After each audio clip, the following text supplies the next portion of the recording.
Sveiki, esu Natalija Bunkė ir nors daugelis mane pažįstate dėl mano muzikos, šiandien jums noriu papasakoti apie kitą savo meilę sodininkystei.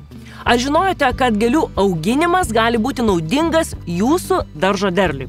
Pradėkime nuo levandų. Šioms aromatingoms violetinėms gėlėms niekaip negali atsispirti drugeliai.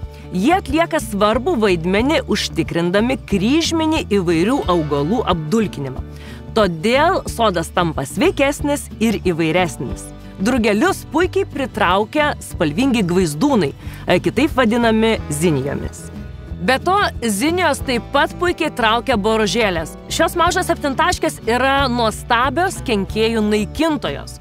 Boružėlės sugriauš įkyrius amarus, kad jūsų augalai išliktų sveiki ir laimingi. Taigi pasodinę kelias gvaizdūnės ne tik papuošite sodą, bet ir paklosite raudoną kilimą sodo geriečiams.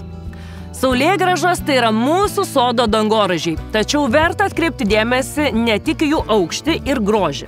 Saulėgrąžos yra kaip švyturys bitėms, o bitės padeda apdulkinti daugelį mūsų mėgstamų vaisių bei daržovių. Bitės darbininkės padeda išauginti didesnį daržovių derlių.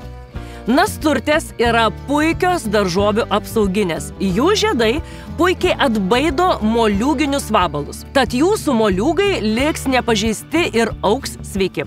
O pasodinę nasturčių šalia agurkų, pomidorų ar salotų, jos itin gerai atbaidys visus baltasparnius ir jūsų lapai netaps geltoni.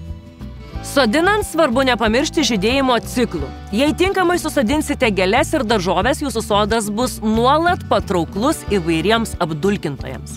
O aš noriu padėkoti, kad kartu su manim leidotės į sodo kelionę. Jeigu jums patiko, prenumeruokite Lidl Lietuva YouTube kanalą.